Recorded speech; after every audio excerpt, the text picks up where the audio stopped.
Fat, drunk, and stupid is no way to go through life, son.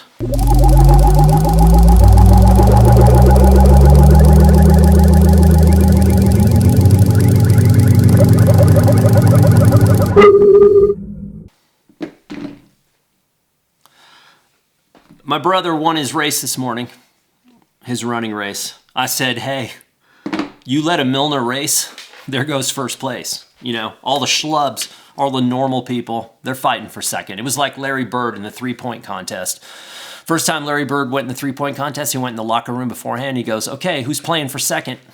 That's the kind of attitude I like. So, really good. If you haven't read it, Museum of Ordinary Things by Alice Hoffman. There are some photo references in there for you geeks. I know there's a lot of you are geeks. A lot of you are geeks. By the way, do not watch my YouTube channel. Now, there's exceptions to that rule. If you, how do I put this?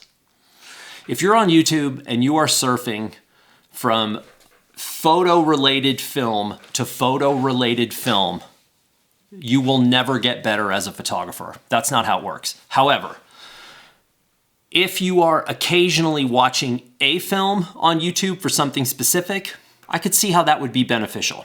And I think some of you fall into that category and some of you fall into that first category where it's just film, film, film, film. Don't watch my channel. Go out and actually make pictures. Go out today, make pictures. Don't watch YouTube. Don't watch my channel. Don't waste your time. That's my underlying advice to everything. Just when I was easing into the reality of not making films, they pull me back in. That was my Al Pacino, Godfather 3, 4, 5, whatever it was. Yeah, so I was really enjoying not making YouTube films. I don't want to make YouTube films. It's not my thing. I did it. I learned what I needed to learn.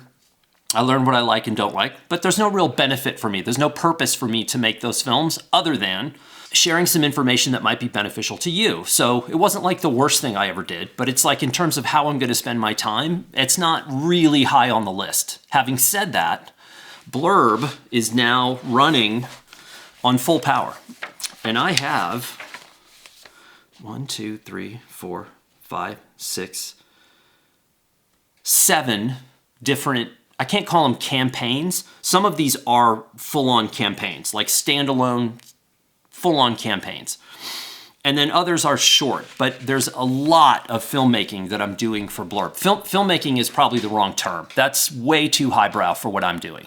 You know me. You know what I'm doing here. You know that I don't know what I'm doing. So that should tell you. But I'm doing everything from 15-second to 45-second to longer form stuff for Blurb. So that is like taking off like a rocket ship.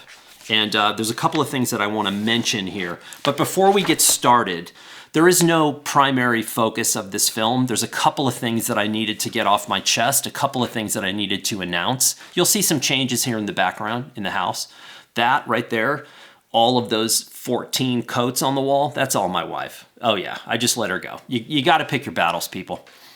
If you are only going to buy one photography book, I know that some of you are hot and bothered when it comes to photography books. I will be very upfront. The vast majority of photography books I see, I'm not interested in. There's a lot of books now that are just photo, photo, photo, photo, and a lot of those books are rushed by people who just haven't put the time in.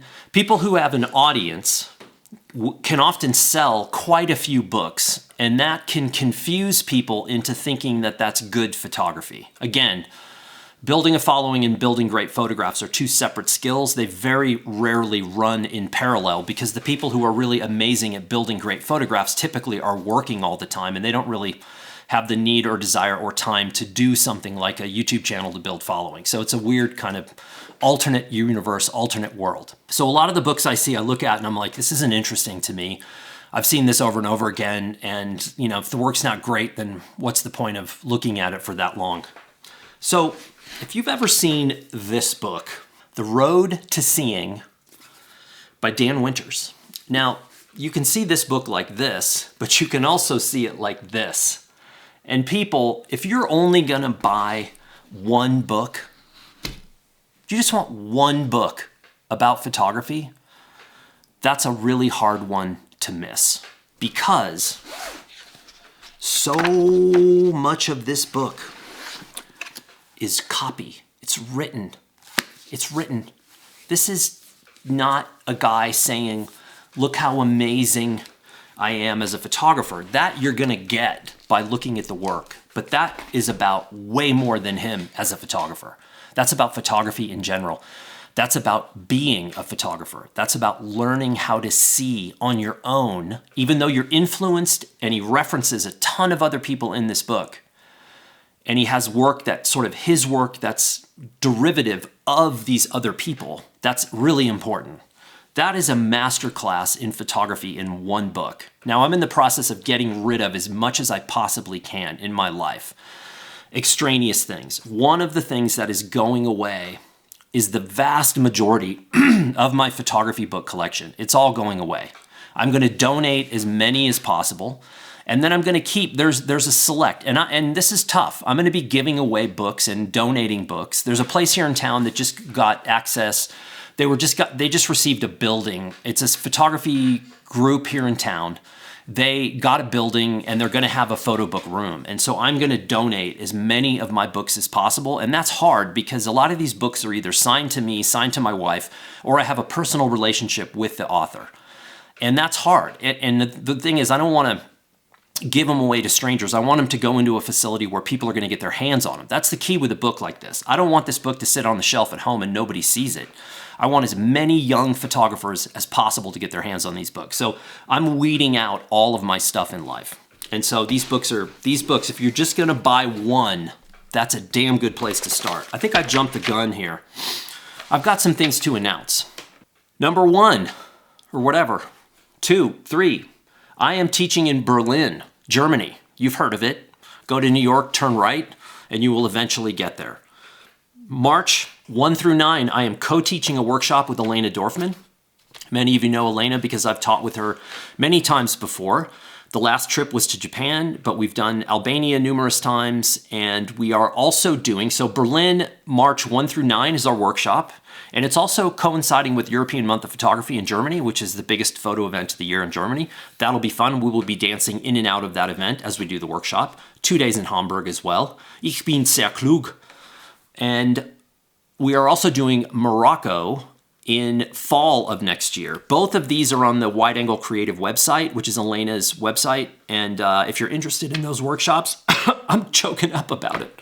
Hang on, hold the phone. Oh no. We're going to talk about this in a minute. But anyway, Berlin, March, Morocco, September of 2025. And then in 2026, we will be going back to Japan, but this time for a very different kind of workshop, which I will get to eventually. No need to talk about that now, but it's on the radar. And after that, I don't know. I don't even know where I'm going to be. Am I still going to be in the United States? I don't know. I might be or I might not be. Everything is on the table at the moment, as it always is. But you know what I'm saying. You know where I'm going. Okay, so we talked about Berlin and Morocco. We talked about the one book. If you're going to buy one book, hard-pressed to find something better than that book by Winters. Okay, so a couple of things. I have been, I write every day. I write in a journal every day. I've filled hundreds and hundreds and hundreds of journals. And when people see how many journals I've filled up over the years, they're kind of incredulous. They think, people say, oh, I keep a journal. They think that people write like a paragraph or a sentence every day, and that's totally fine if that's your style. I tend to do a lot more, and the books are the single most fun and the single most important thing I do. They are a free play zone for my brain. And so I just found these journals from Baron Fig, which is their kind of oversized journal. And man, am I digging these things. I am really digging these. One, they lay incredibly flat, which is really nice. And it's kind of a nice one. I kind of like that. It's kind of a cool thing. And I love these. So these are Baron Fig journals, which led me to, kind of like stock up on these. I'm telling you these because if you're into journaling, I think you might like these books. There are a lot of good options for journals and pens and things. In addition, I bought the Baron Fig hexagonal pen. Now, here's the thing. I had their original Squire pen, which I love. It lays down ink remarkably well. However, the Squire is cylindrical. It's round, it's smooth. If you put it on a slope, like if this is face down, and you put the Squire pen here, it's gonna roll. And the problem I had was that I had let that pen roll off the table a couple of times, and it landed when the pen was out, like weapons live, weapons hot, active, and it lands on that, it ruins the ink cartridge inside. It ruins the tip of the pen. So I had gone through 3 different, basically brand new ink cartridges that fell off the table and landed, and then the pen's useless, I can't use it. So I was really ticked off that I'd wasted that ink, and because the pen was round. So this was considerably more expensive than the regular Squire pen. This was like a $65 pen. I went back and forth about, what are you doing? Just get a Uniball Jetstream. You've got a box of Uniball Jetstreams for $20 that's like 20 or 25 pens in this box. And I was using the Uniball Jetstream. I love that pen. It's a cheap plastic pen that's fantastic. However, considering I use this as much as I use my computer, which is way more than I use a camera, this is something I use every day, all day long, and it's important to me. What I love about this pen, 1, the hexagonal makes it easier to hold, but 2, it doesn't roll anywhere, so now I haven't ruined any ink cartridges in a while. But this pen, if I had to describe it, the pen lays down ink on top of the paper. And I know that all pens do that, but for those of you who write all the time, I think you know where I'm going here. It just feels like it's married to the top of that paper without cutting into the top of that paper. So the Uniball Jetstream, which I love, cheapy, and you get to do this. Annoyingly, you want to set my wife off? Just do that. Just do that. Just do that. You're going to feel the wrath of Khan if you keep doing that, which is why I do it all the time when she's around, even if I'm not using that pen. So Uniball Jetstream, it's got a finer tip. This kind of like goes on top of the paper, but also into the paper. And with this, and I'm sure that Baron Fig in their infinite wisdom, whoever they are, I don't know who they are. I don't even know where they are. I don't care. I'm sure in their infinite wisdom, they figured to match this kind of paper and this kind of pen. So if you are looking to go that route, it's kind of cool. And speaking of Uniball Jetstream, oh, by the way, this is what happens when you think you're ordering 3 notebooks, but you're actually ordering 3 stacks of notebooks. So I am set for probably the next 2 years of my life. I don't need to buy another notebook, which is great. But sometimes this notebook is big. It's big, I will admit. I'm used to carrying it around. We're going to get to that in a second. I'm used to carrying it around. But there are times when I'm going stealth mode, man. When I'm in a place where I'm not necessarily supposed to be, and I'm not necessarily supposed to be taking notes. Well, guess what? I am going to take notes because I got one of these. This is a little leather cover from Field Notes. I love Field Notes, by the way. Whoever runs that company, I don't know. They seem atypical. They are an obtuse shape on a board filled with expected shapes, triangles and squares and circles. And at some point in our lives, we all have to fit into that board. We're all a square, a triangle, a circle. And then at times when we get smart and we figure out who we actually are as a human being, and we figure out who we are as a photographer, for example, and then we're an obtuse shape and we don't fit. And then you're going to be fighting the rest of your life because conformity is the path of least resistance. And for anyone who's a creative, who's trying to make unique work, you realize you cannot. Conformity is death. And so what I like about Field Notes is when I bought this little journal cover, I had received this for free at Adobe Max. And I was like, oh man, this is such a stealth size. It's so great. I can throw this in my backpack when I'm running or whatever. And so I was looking around for what I was going to buy for fillers for Field Notes, and they did this limited edition birding one, which, as you know, for me is right up my alley. By the way, they did a film about a birder a couple of weeks ago that is astoundingly good, and the story of this guy is even It's remarkable to say the least. It was stunning who this guy was and what he was able to accomplish. If you think you've done a lot, and you might have, well then, pat yourself on the back, my friends, good job. But this dude was merciless. He was relentless in his pursuit of what he was after. It's worth watching on the Field Notes site. So what I was realizing is I was trying to go through the Field Notes site and I was looking for which little book I was gonna buy. How many of their projects sell out?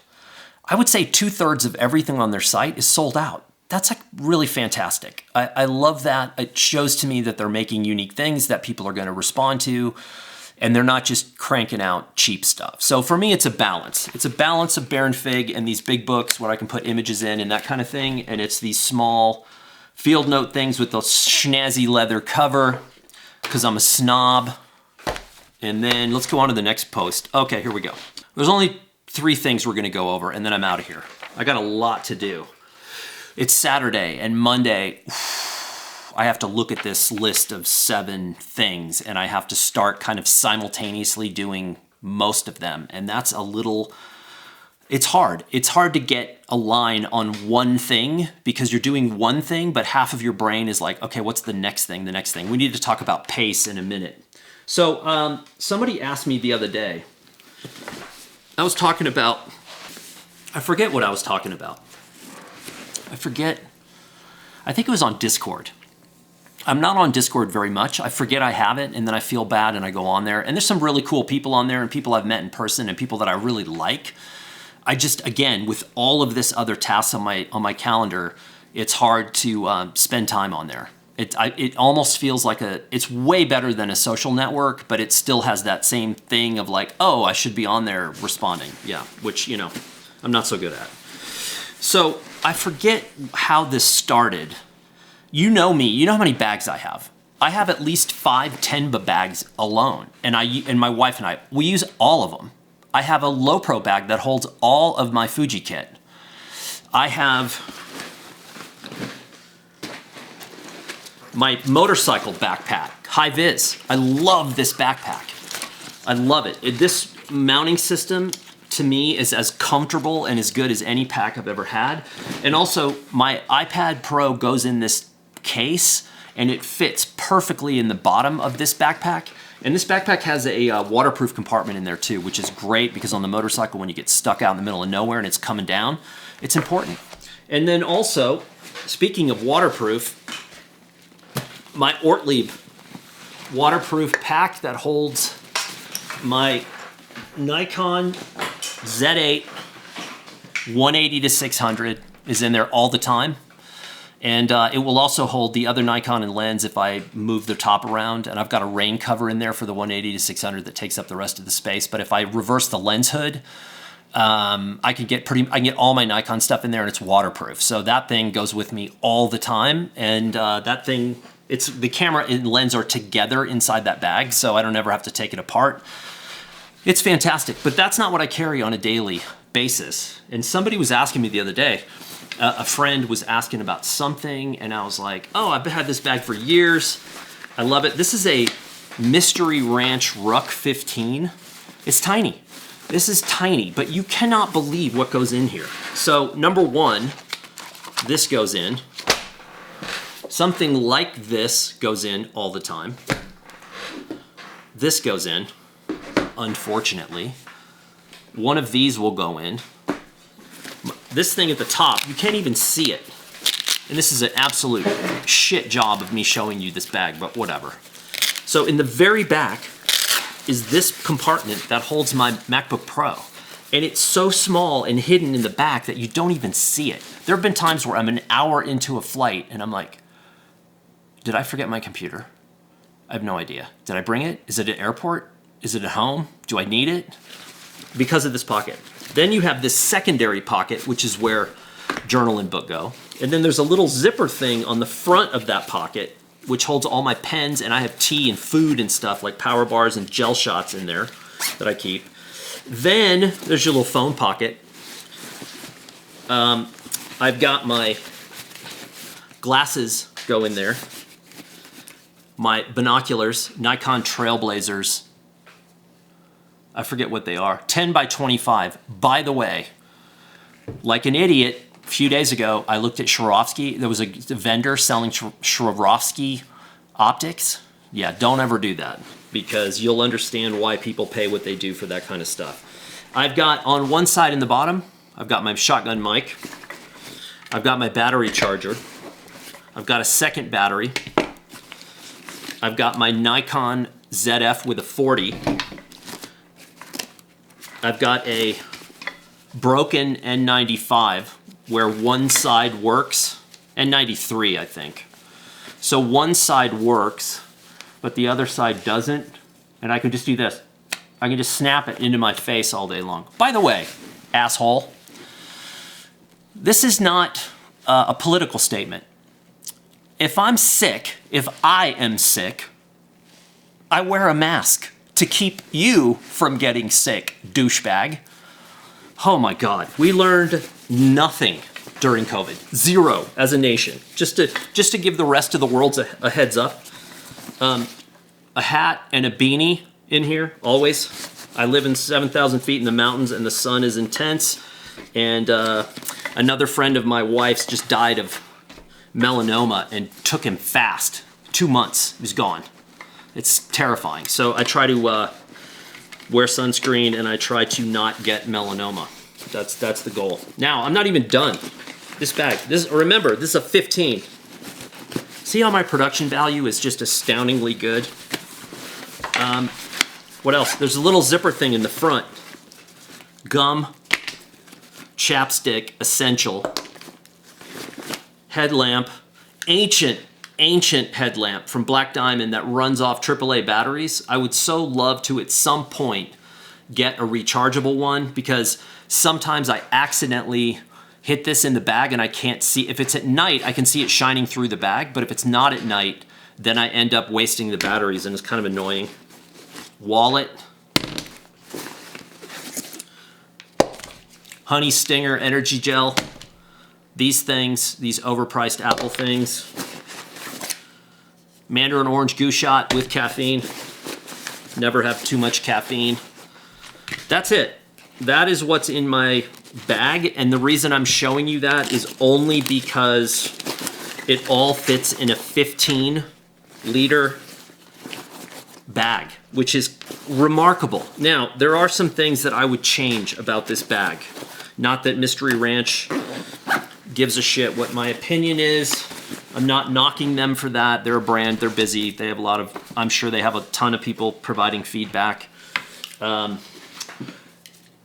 Here's our couple of things. This pocket is too small for a water bottle, and there's no pocket on this side. So I would either add a pocket and add one that's not this short.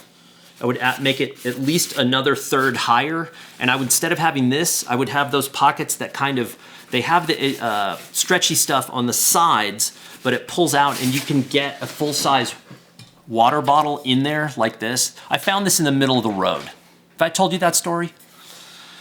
I found this in the middle of the road in Burlingame, California. Driving my van, came around a corner, it's laying there in the road. I was like, it's got my name all over it.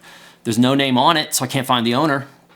I could have gone door to door, but I don't want to get shot. So I just took it and cleaned it, and I've been using it for years. It's pretty good. It's pretty good. Thermo flask. Don't know anything about them. Zero, nada, nothing. So the Mystery Ranch Ruck 15, I'm not sponsored. I don't have any sponsors. I'm a terrible person to sponsor. So that thing is incredibly useful. The pocket I would change, and also the material. It would be interesting to make that bag in a thinner, lighter material. And I don't know what that is. I don't know what that would be. I don't know anything about materials, but that would be interesting to me. Also, it is definitely not waterproof, and when I have had that bag around ocean shoots or tropical shoots, that thing just gets wet. It gets moist and sticky, and it like gets covered, and it's fine. I take it home and I literally hose it off, leave it on the patio, and here at 7,000 feet, it dries in about 15 minutes. And I hose it off, and it's been fine. But the material gets a little dirty pretty quick, and I don't know what other materials are out there. I don't think you could do a waterproof one and keep the cost under $300. And waterproof is the one thing that it's becoming more and more essential for me because I'm spending more time on bikes and more time on motorcycles, and everything needs to be waterproof because otherwise you'll be repurchasing your stuff. Okay, moving on. So wait a minute, what's happening? Oh yeah. This is second to last item. Just calm down. Calm down. Okay, now I feel better. Monday I flew to Utah. Tuesday I was in Utah. Wednesday I was in Utah half a day, flew home, got home late, got up early the next day, drove south 2.5, 3 hours, and my intention was to shoot all afternoon, overnight in the van, shoot the next half a day, key being sunrise, and then come back because I had stuff to do on Friday night, and also my wife's working today and tomorrow, so we had to do some prelim stuff for her. So flew back, got in the van, drove down. Weather was crap. I needed sun, didn't have it, and the weather report for the following day had gone from full sun to full clouds. And so I was like, God, I'm gonna get screwed. So here's the thing. As I mentioned, just when I'm not making films and so happy about not making films, I get these tasks from Blurb. And they're all film-based. And I'm like, Jesus Christ, I don't have enough footage for any of this stuff. So I have to make footage. So in my head, I say, okay, I take my Fuji X-H2S, I put a 2314 with a variable neutral density and this Ceramonic mic, and I put that on a tripod, and that's ready to go. So now, like a douche, I have to go out in the field, and instead of just working, I have to film myself, which basically eliminates the ability to make good still photographs because now I'm trying to do two things at once. Now my wife is there, and I say before we leave, look, I'm doing you a favor on Saturday. You got to do me a favor now. You got to film me while I'm in the field. And the look of disgust that comes back from her, I know this is not going to happen. She will placate me and say, no problem. But I know that her finger will never touch the record button on the XH2S. That will have to come down to me. But then I'm like, one camera is not really enough. So I put in my, the little Instax, whatever, the white one with the removable front, right? I'm thinking, okay, very least I'm gonna do this because then I'll have this like action cam stuff and it'll be 2.7K, it's not 4K, but 2.7, it's not too bad. And then I can hand hold it when I'm shooting with my still camera, and I'll hand hold it over here and do this, and it'll be fine. But then I'm like, well, I've got another Fuji. I've got the XH2, so I could probably put that on a tripod as well, and then I could have like a close shot with a wide, and then I could have a longer shot. I'm gonna do this, and in my head, I'm like thinking, well, this is like what a crew would do, but I'm by myself. And then, of course, my primary responsibility is to shoot stills. That's it, shoot stills. This is not easy, what I'm doing, what I'm shooting with the still cameras. Not easy, it's a moving target. Thousands of moving targets. So I get down there and I never touched the XH2S. I never touched the XH2. I never touched the action camera. All I did was shoot stills. That's it. That took 100% of my effort. So I got down there. I went to this little trade show that was going on, saw some friends from the photography world, friends that my wife had known for 40 years, basically, some camera brands, talked to those folks, talked to some optics people, talked to some park rangers, young kids, kid working in the Gila, talked to those folks. And then it was full cloud, so I wasn't really timing anything to the light. So it was about like 1 o'clock. I said, okay, I'm going out. Like sunsets at 5, going out, 1 o'clock. And from 1 o'clock on, I'm on. I'm trying to shoot stills. And that means that I've got the seatbelt in the van connected behind my back so that it doesn't chime every time I don't have my seatbelt on. So I got all the seatbelts in the van connected that way so I can get in and out of the van fast. And now I'm driving at a snail's pace, driving around, looking, jumping out, shooting. And I have a short camera that has, the Nikon, the ZF has the 40 and the shotgun mic on it, so that if I need to shoot short video clips, at least I have 16:9 short 4K video clips. The problem is half of the campaigns that I'm working on are 9:16 campaigns. So it's that odd cell phone social media weird crop that doesn't work for anything except that. So unless you're shooting wide with 16:9 and you're trying to crop into that, that footage is useless. So then you have to shoot that 16:9, but then you got to go, well, I need 9:16. So then you either have to turn your camera vertically, which is a pain in the ass, or you have to have the action cam set for 9:16, and then you're only at 2.7 and everything else is at 4K. So I'm like, all right, this sucks. So then I go from 1 to 2 to 3 to 4, and about 4:30, below these clouds, the clouds stop and the sun comes out, and we are blasted with one of the best sunsets I've seen in my lifetime. It was a 360 panorama of snow clouds, red, pink, yellow. I was stunned. I was shooting everything I could get my hands on, basically still cameras. And at the end of this debacle, as I'm sitting there packing stuff up in the van, I just said to myself, I can't do two things at once. I can't. I cannot do still photography to the best of my ability and try to shoot motion at the same time. I'm not sure. I'm sure there's somebody who can. There's a lot of YouTube photography people who are amazing filmmakers. Their still photography is not great. You know, it's fine. It's in focus. It's exposed right. They know how to post-process. All that stuff is fine, but it's not like imagery you look at and go, wow, that's different. I haven't seen that before. Wow, this person has such a unique style when they're shooting. I don't find that when I'm encountering the online folks who are stellar at building followings and stellar at making films. The still photography falls flat. The best still photographers I know don't make any of that other stuff because they're consumed by the stills. And that's what I found myself. I was like, look, give me a still camera and a notebook and I'm happy. That's all I need for the rest of my life. When you start to throw in these other forms of content, it's incredibly difficult. And the thing is, you might be saying, well, if you've got all this responsibility, why don't you just hire somebody to come along and film you? Well, first of all, that completely destroys any kind of environment that you move into. If you're doing documentary work of people that you don't know and you bring a film crew, you're screwed. You are totally screwed. It's like an invading army. They're gonna be like, what is going on here? It's bad enough with a still camera to get into a crowd of people that you don't know or a small community of people that you don't know, and you're trying to build trust and you're trying to build rapport with these folks, and all of a sudden you've got somebody with a camera filming you. I know because I've done this before. I was filmed for 3 days back in like 2007, 8, something like that. One cameraman on top of me with a wide and one cameraman back with a longer lens. That completely alters the environment. Anybody who tells you differently is full of shit. It completely alters the scene because people go, all of a sudden you become the focal point. They start looking, and it's way worse now than it was then, because then it was still kind of a novelty. The social hadn't exploded to the degree that it is now.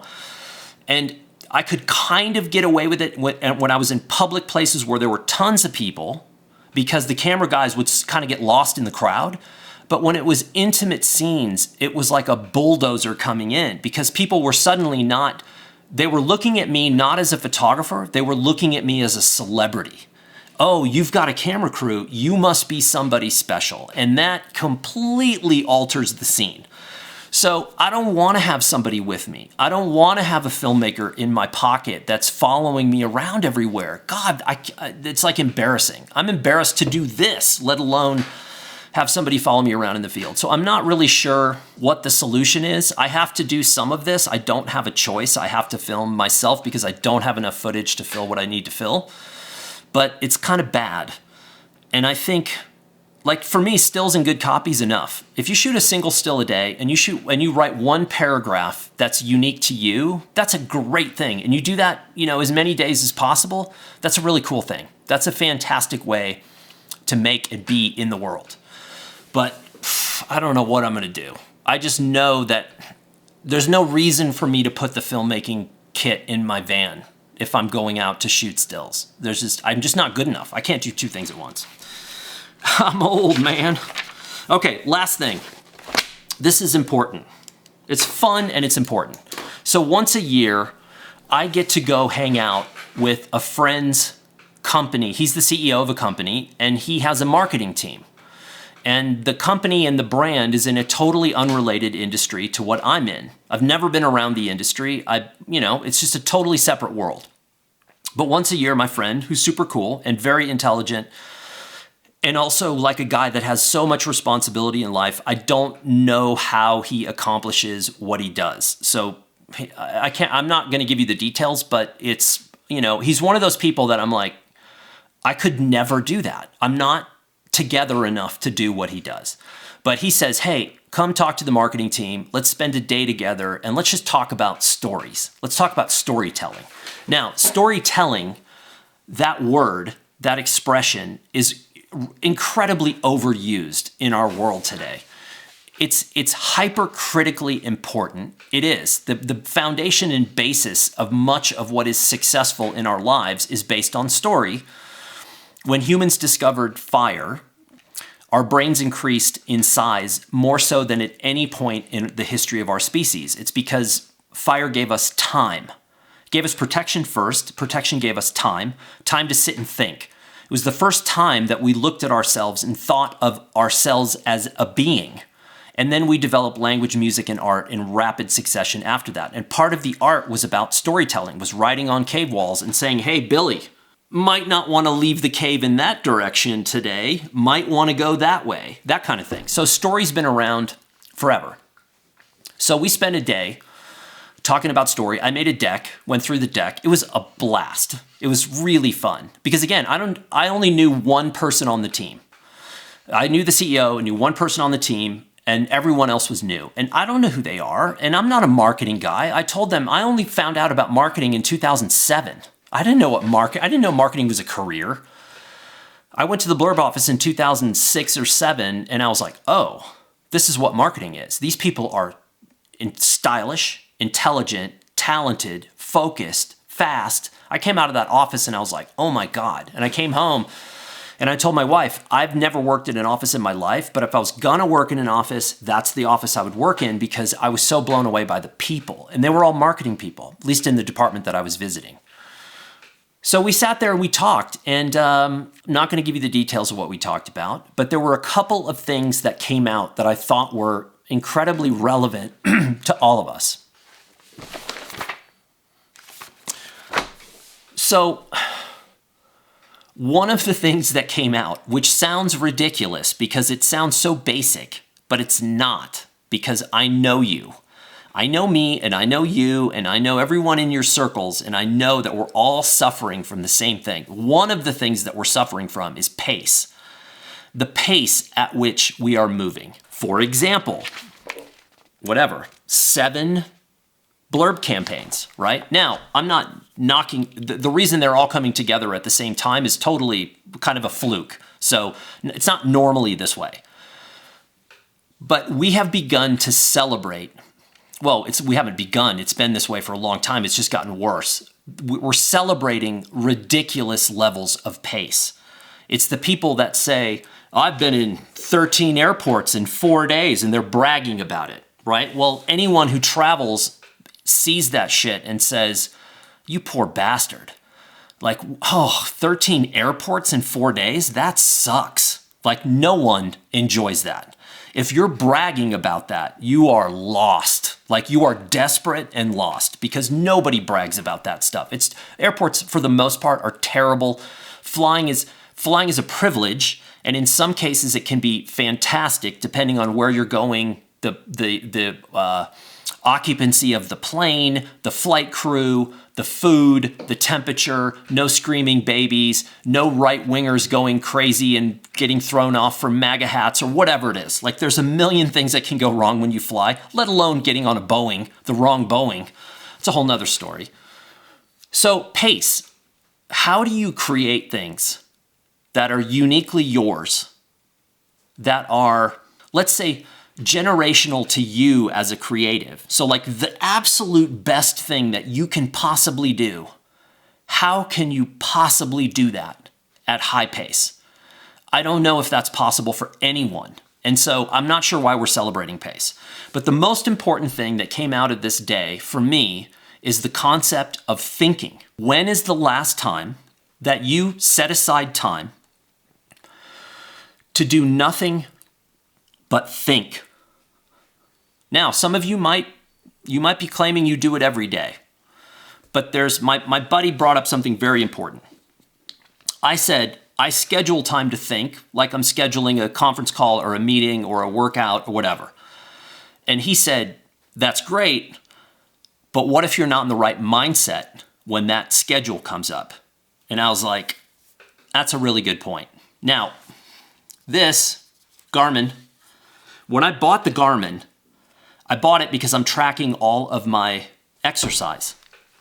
And I didn't know that when I plugged the Garmin in and synced it to my phone, it would sync my email, my text messages, and my Slack. I didn't know. It just started happening. So the emails I ignore, the texts I ignore, but the Slack I do not because that's tied to Blurb. And if I'm in the field and I don't have my computer, it's nice to know that if there's an emergency at work, I have it without having to be in front of my computer. So there is a strategy there for me. And again, I'm ignoring the emails, I'm ignoring the text, it's only the Slack. But to my friend's point, he was like, he wears mechanical watches. He's like, I could never have that sort of thing. And I said, I totally get that. That's invasive. If you're scheduling time to think and you have this, or you have this, or my iPad, or my laptop, or whatever else it is, I don't think you're actually scheduling time to think. So during the day, we had a little exercise where there was a 10-minute window that I gave them to think. And I gave them an assignment in that 10 minutes. And the assignment was something they had to do for 10 minutes, and then they had to share it with all of us. And there were some nervous glances at the beginning. But when 10 minutes rolled around, I said, who needs 2 more minutes? And all I saw was like head shaking, more. And to me, that was the most poignant part of the day. That was the most entertaining, number one. But number two, it just proved to me I'm not alone in thinking that this time set aside for time to do nothing but think is in rare supply. And I said, when is the last time you did this? And one of the answers that jumped out at me, which was from a younger team member, actually, he said middle school. And I was like, that's what I thought. I think that's a pretty common thing. And I think lack of time to think based with pace is crushing us as a people. I don't know how much faster it can get. And if it's not sustainable now, I don't know what's sustainable in the future. I don't really know. But I think it's a really critically important thing because I think when you're, and again, I'm fortunate because I have this thing. And that thing is a daily set aside think. When you open this, again, if I'm writing this or designing this for you, I'm marketing. I'm not journaling, I'm marketing. This is not for you, this is for me. So what I write in here is not something you're ever gonna read. It could be fact, it could be fiction, it could be a list, it could be overheard conversation, it could be stream of consciousness. It doesn't matter, every day's different. It's what hits at that moment. So, I know it's hard, slowing down, eliminating things, number one. Number two, putting time aside to think and make sure you're in the right mindset when that time pops up. I wish I could do this, talk to marketing teams. I wish I could do it like once a month. It would be so much fun. And the fact that COVID changed a lot of our work environments, Blurb no longer has an office in San Francisco, so everyone is remote and we are very, very rarely together as a team. And I think that there is something that gets lost when people are never together, that you cannot fabricate working from home. I think there's definitely something that gets lost. And so anytime we get a chance to have an offsite or get a team together, which is even when that happens, it's typically not the entire team because people are scattered all over the world. It's hard. It's really frustrating because, you know, again, this was not the marketing team that I work for. This is someone else's marketing team. And yet at the end of the day, I was like buzzing because I thought, man, that was just so much fun to just table these concepts and talk about examples and watch people go back and forth. So anywhere, that's where we are. That's what I know. I don't know what else is going on. It's basically all I know. That was a nice, cool easing in here at 45 minutes. This is gonna, you know, once again, I don't expect to be back on YouTube a lot. Everything that you're gonna see from me is probably gonna be on Blurb channels for the foreseeable future, and Shifter will keep going. I'll be writing blog posts about books and things like that, but not a whole lot of anything else. you.